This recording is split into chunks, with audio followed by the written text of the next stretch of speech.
Welcome to this brief guide on how to hide text in Microsoft Word.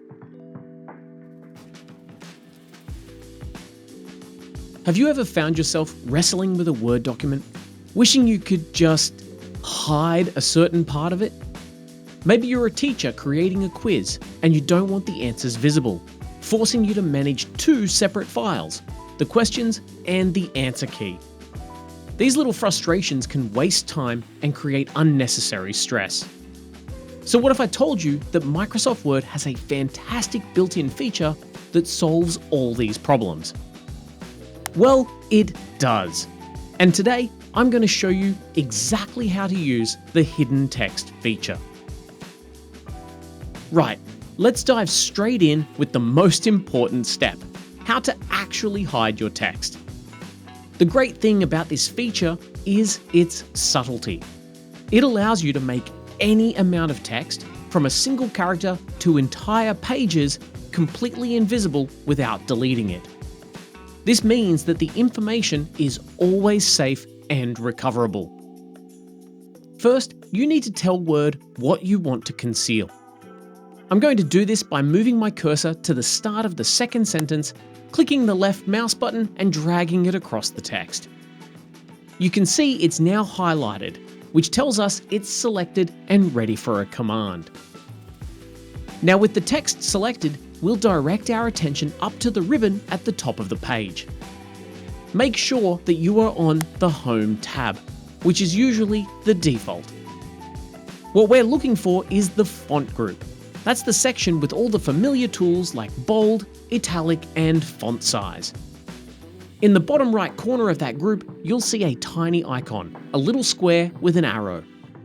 This is called a dialog box launcher, and it's our gateway to more advanced options. When I click that, the main font window pops up.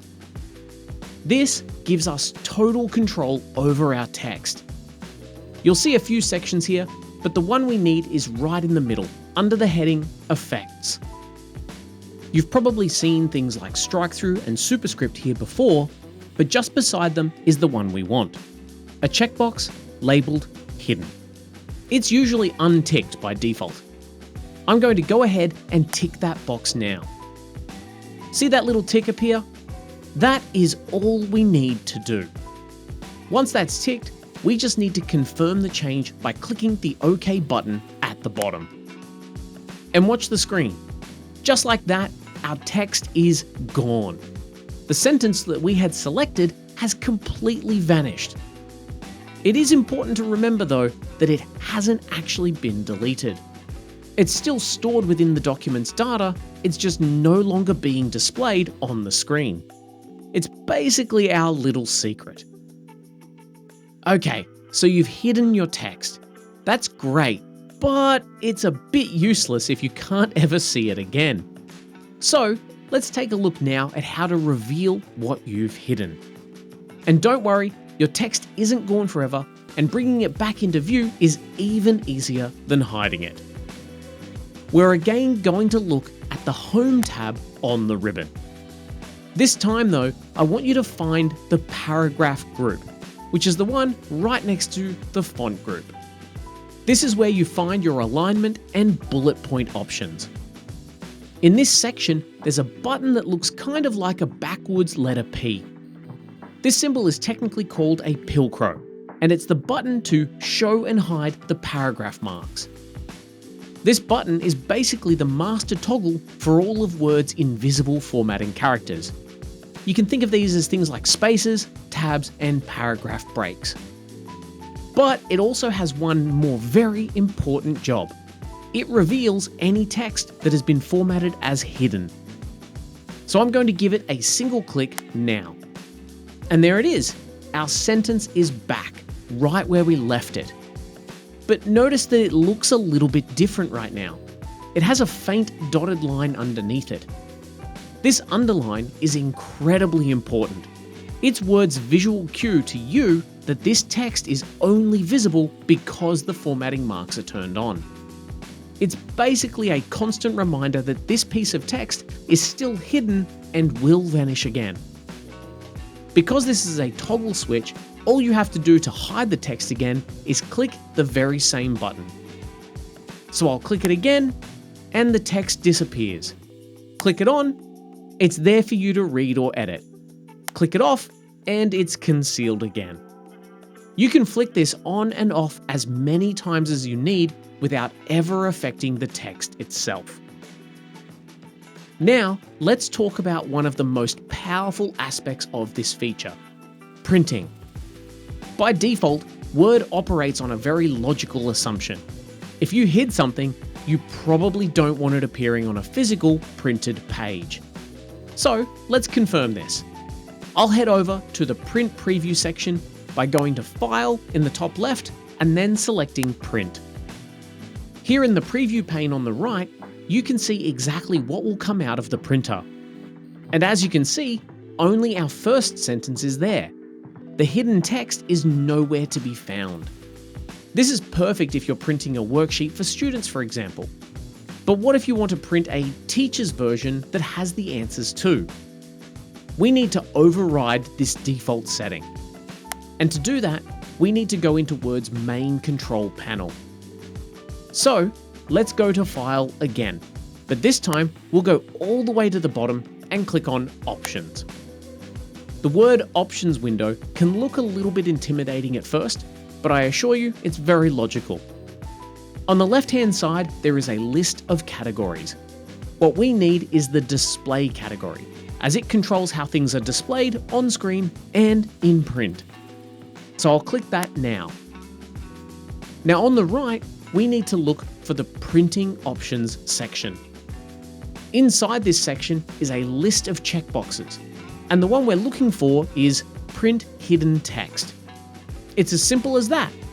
I'll tick that box and then click OK to save the change.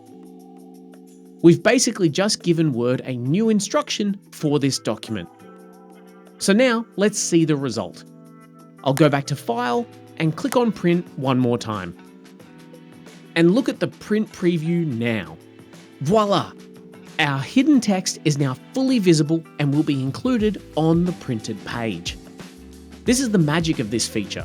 You can have one single document that can produce two completely different printed outputs, all controlled by a single checkbox. So let's bring all of these steps together with a practical example. This is perfect for teachers, trainers, or even students creating their own study guides. I'm starting with this document where I've typed out a few questions. Now, right beside each question, I'm going to type the answer. It's good practice to label it clearly, so I'll type answer followed by the actual answer. For the first one, Canberra. For the second, I'll go ahead and put Dusty. Now for the technique. I'll carefully select only the answer text for the first question. Now this time I'm going to use the keyboard shortcut to open the font menu, which is Ctrl-D. That's a fair bit quicker if you're doing a lot of these. I'll tick Hidden and click OK. Now I'll repeat that exact process for the second answer, so select the text, Ctrl-D, tick Hidden, and click OK. And there we have it. With the paragraph marks turned off, what's left on the screen is a perfect, clean question sheet to hand out. When a student asks for the answer, or when I'm marking their work, I can just come back to my document and click the simple Show Hide button to reveal all the answers for my reference. This completely removes the need to manage two separate files, which saves time and prevents me from accidentally giving the answer key away to the entire class. So there you have it. In just a few short minutes, we've seen how to hide text, how to make it visible again with the Show Hide button, and how to control whether it prints. The best way to get comfortable with this little-known feature is to open up a blank document of your own and just have a bit of a play. You'll be surprised how often you can find a use for this. Happy hiding, and I'll catch you in my next video. Thanks for watching. If you'd like to see more content like this, be sure to check out the channel, and if you like what you see, don't forget to hit that subscribe button.